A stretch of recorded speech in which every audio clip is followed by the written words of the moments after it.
Hi, in this video I am going to show you how student can join live lecture.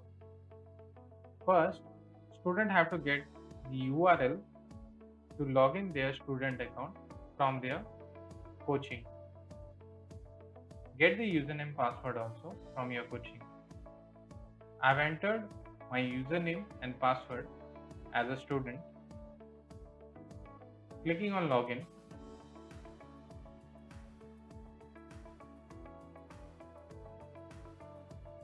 if you want to update your recovery information, your recovery email ID, you can update that here, or else you can skip this.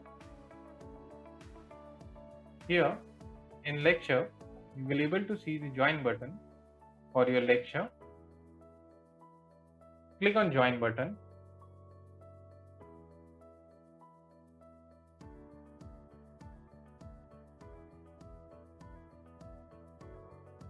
This will take few seconds.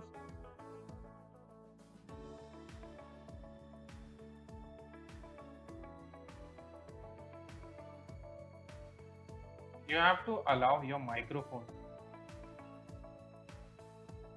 You can mute or unmute your mic.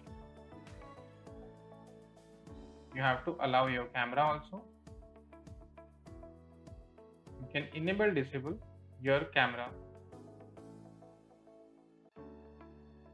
Thank you.